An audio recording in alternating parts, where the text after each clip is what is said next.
Rome, la ville éternelle, probablement la cité la plus grandiose et impressionnante du monde antique jamais construite. Une ville qui comptait 1 million d'habitants, bien avant que toute autre ville n'atteigne ce cap. Il existe de nombreuses vidéos qui montrent à quoi ressemblait Rome à son apogée, l'ampleur impressionnante de ses vastes bâtiments, la taille stupéfiante de ses amphithéâtres, de son arène ou de ses thermes colossaux. Mais qu'en est-il après la chute ? À quoi cela aurait-il ressemblé de visiter Rome des décennies après la soi-disant chute de l'Empire romain d'Occident en 476 ? Qu'auriez-vous vu ? Auriez-vous encore pu aller au terme ? Et si oui, à quoi aurait-il ressemblé ? Et qu'en est-il des combats de gladiateurs ? Auriez-vous encore pu en voir, ou le Colisée aurait-il déjà été abandonné depuis longtemps ? Et qu'en est-il des célèbres courses de chevaux au Circus Maximus ? Avait-elle encore lieu après la chute, ou le cirque était-il lui aussi vide et désert ? Rejoignez-moi aujourd'hui, chers amis de l'histoire romaine, alors que nous visitons la ville de Rome 24 ans après la soi-disant chute de l'Empire romain d'Occident.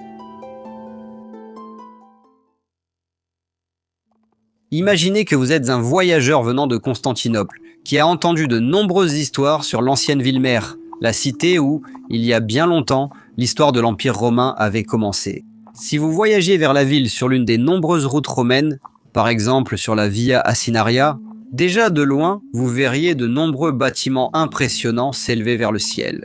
En vous approchant de Rome, vous verriez les murs d'Aurélien qui ont été construits 230 ans avant votre arrivée.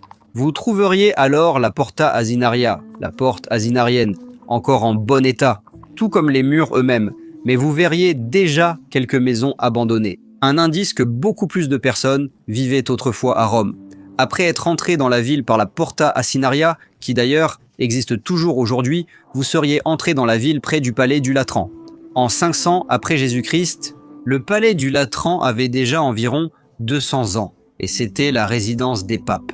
Vous verriez l'enceinte du palais du Latran sur votre gauche, avec de nombreuses habitations pour les clercs et les prêtres. Au loin, vous verriez déjà un aqueduc impressionnant, l'Aqua Claudia, que voici de plus près. Cet aqueduc était extrêmement imposant, atteignant parfois des hauteurs d'environ 30 mètres. Mais ici, en périphérie, vous trouveriez de nombreux bâtiments abandonnés. Rome comptait autrefois 1 million d'habitants, mais maintenant, en 500 après Jésus-Christ, ce nombre ne dépassait probablement pas 200 000. Donc, 80% des habitants étaient partis, parce que Rome a été mise à sac 3 fois au 5e siècle. Ici, vous verriez d'anciens temples abandonnés, vides, dépouillés, désolés, ainsi que des villas abandonnées. Dans la plupart de ces vieilles villas délabrées, vous trouveriez des squatteurs qui auraient installé leur habitation à l'intérieur. Pour certains, ce serait une occasion bienvenue d'avoir un abri dans des pièces où autrefois vivaient des riches. Quelle ironie! C'est certainement bien mieux que de dormir sous l'aqueduc le plus proche, ça c'est sûr. En avançant le long de l'Aqua Claudia, vous verriez aussi quelques immeubles collectifs. La plupart étaient encore debout, cependant, beaucoup avaient été abandonnés depuis longtemps. Certains devaient être assez délabrés, mais ici aussi, des gens se sont simplement appropriés certains des anciens appartements, qui, autrement, auraient été abandonnés. Mais tout n'était pas abandonné ici. En périphérie de Rome, loin de là, en fait, certaines villas étaient soigneusement entretenues à l'intérieur de ces villas. On aurait dit que vous aviez voyagé dans le passé. De riches sénateurs vivaient encore là, comme des siècles auparavant. Pas grand-chose n'avait changé. Ils avaient toujours des esclaves, et ils collectionnaient des statues pour embellir leurs villas, faisant de grands efforts pour entretenir les villas et les garder en bon état. Malgré les lois qui l'interdisaient, de nombreuses familles riches pillaient les anciens bâtiments pour en extraire des objets de valeur et des statues afin d'emporter ces choses dans leur propre villa. Vous auriez maintenant traversé une grande partie du sud-est de Rome, en voyant de nombreux endroits abandonnés. Vous décideriez de vous diriger vers l'ouest pour visiter l'une des grandes merveilles de Rome, les thermes de Caracalla. Cet incroyable complexe de bains spectaculaire a été construit 3 siècles avant votre arrivée. De loin, vous remarqueriez certainement qu'il n'était pas en très bon état, cependant, vous verriez aussi des travaux de rénovation en cours. En effet, à l'époque du royaume ostrogoth, de nombreux bâtiments encore utilisés étaient en réalité entretenus et même restaurés. Vous verriez des échafaudages en bois là où des parties de la façade étaient réparées, et dans la cour gigantesque, vous verriez des gens profiter du magnifique jardin des thermes. Bien sûr, étant en l'an 500, le christianisme avait déjà établi une forte influence. Ainsi, les hommes et les femmes ne se baignaient qu'à des heures différentes afin d'éviter les bains mixtes. Le bon vieux temps des bains nus mixtes était certainement révolu en 500 après Jésus-Christ. Bien sûr, lorsque les gens entraient réellement dans les bassins d'eau, ils étaient effectivement nus. Mais je ne peux pas montrer cela ici, sinon YouTube ne serait pas très content. Au terme, on pouvait aussi jouer à des jeux de société,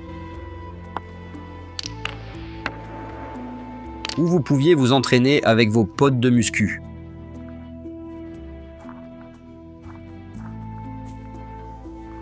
Imaginez les gens ici nus. Mais quand ils sortaient des bassins, ils se couvraient, ce qui différait des siècles précédents.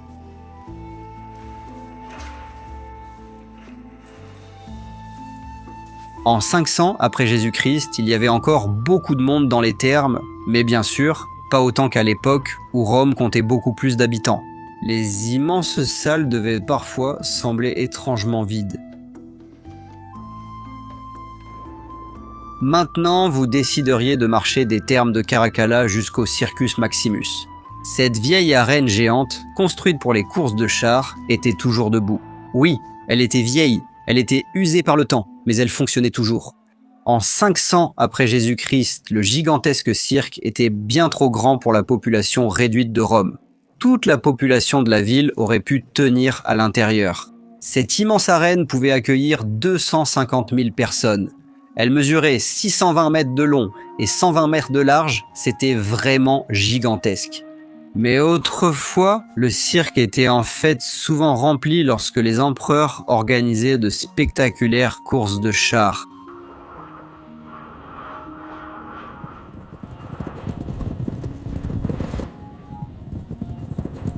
Vers 500 après Jésus-Christ, l'arène devait sûrement paraître trop grande pour la population, non ? Et il est peu probable que plus de 50 000 personnes se soient jamais rassemblées dans l'arène à l'époque de votre visite.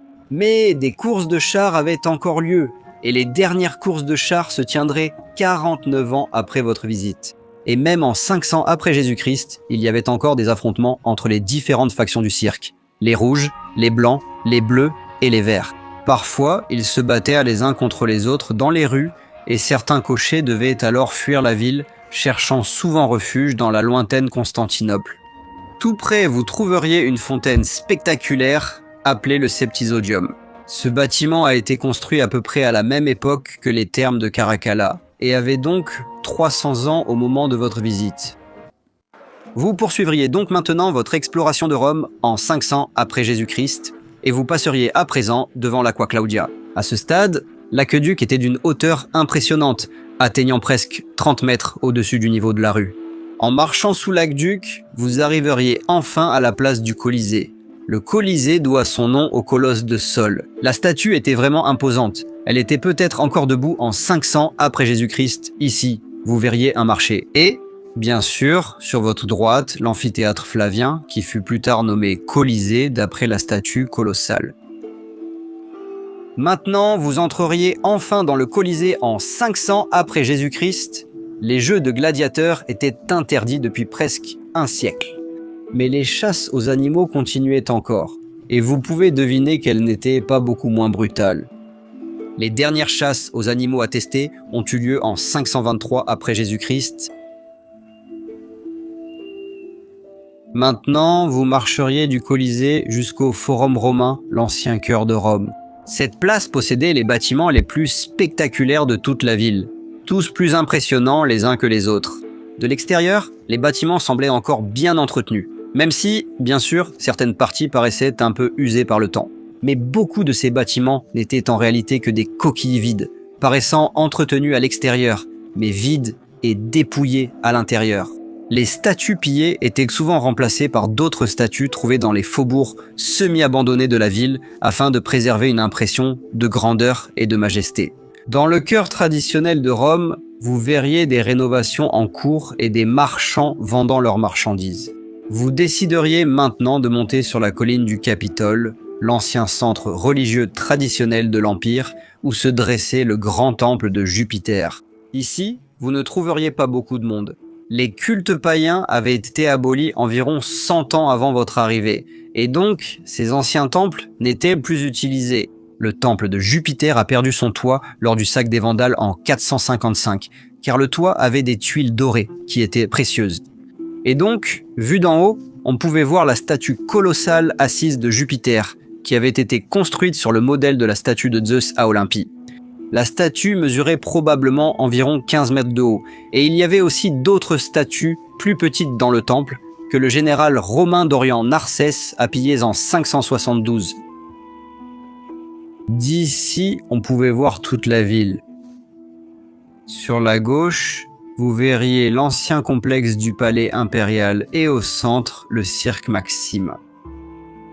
Maintenant, vous décideriez de visiter les forums impériaux, qui étaient directement adjacents au forum romain. Le premier était le forum d'Auguste, avec le temple de Mars Ultor construit un demi-millénaire avant votre visite. Il était peut-être encore debout en 500 après Jésus-Christ, et il a probablement été gravement endommagé lors d'un violent tremblement de terre. 8 ans après votre visite, à côté se trouvait le Forum de la Paix. Il a été construit par l'empereur Vespasien 430 ans avant votre visite. Il abritait une collection de magnifiques statues qui étaient toujours là, certaines probablement créées par Phidias ou Lysippe dans le Temple de la Paix. Il y avait un ancien plan de Rome en marbre, représentant la ville telle qu'elle aurait été à l'époque de Septime Sévère, 300 ans avant votre visite. Il était probablement encore en place en 500 après Jésus-Christ, bien que légèrement endommagé.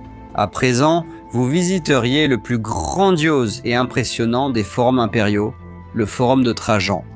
Il était gigantesque et probablement encore spectaculaire en 500 après Jésus-Christ. Comme il était bien entretenu et maintenu en bon état de fonctionnement, il resterait debout pendant encore 350 ans après votre visite. À l'intérieur, la dernière des grandes bibliothèques de la Rome antique était peut-être encore utilisée en 500 après Jésus-Christ. La bibliothèque Ulpienne, la Bibliotheca Ulpia. Maintenant, vous passeriez des forums impériaux au Champ de Mars, où vous trouveriez un bâtiment vraiment impressionnant, qui existe encore aujourd'hui et qui est mondialement célèbre, le Panthéon. Comme dans de nombreux autres endroits, vous auriez vu des travaux d'entretien en cours. Même si les anciens temples n'étaient plus utilisés, ils étaient considérés comme des monuments nationaux qui valèrent la peine d'être préservés. Maintenant, vous marcheriez vers le nord-ouest et sortiriez à nouveau de la ville par les murs d'Aurélien. Vous verriez alors le mausolée d'Adrien. Il a été construit environ 370 ans avant votre visite et était entouré de murs de protection qui ont été érigés environ 100 ans avant votre visite. Au début du 5e siècle, il servait désormais effectivement de forteresse à plusieurs reprises. Des batailles brutales ont eu lieu ici une fois en 472 lors du sac de la ville par Ricimer, et cela devait se reproduire en 537 lors du siège ostrogoth. Non loin de là se trouvait l'ancienne basilique Saint-Pierre, le cœur du christianisme en Occident. Ce complexe impressionnant a été commencé près de 200 ans avant votre visite par l'empereur Constantin lui-même. C'était vraiment un bâtiment magnifique qui inspirait l'admiration. Elle a été construite dans le style d'une basilique chrétienne primitive avec une nef centrale, et elle a survécu pendant encore 1000 ans après votre visite. Donc, vous aviez maintenant visité Rome, la ville éternelle, après la soi-disant chute de Rome. Mais Rome était-elle vraiment tombée ? Vous aviez vu de nombreuses scènes qui prouvaient le contraire. Des travaux de restauration étaient en cours à de nombreux endroits, et il y avait un sentiment de renouveau, de renaissance. Oui, il y avait de la décadence et de l'abandon, mais aussi l'espoir de la restauration de l'ancien empire romain. Alors que vous jetiez un dernier regard sur les nombreux bâtiments impressionnants encore debout en 500 après Jésus-Christ, vous ne pouviez pas vous empêcher de vous demander ce que l'avenir réserverait à cette ville toujours impressionnante. L'Empire romain serait-il réellement restauré? Ou la véritable chute de la ville était-elle encore à venir?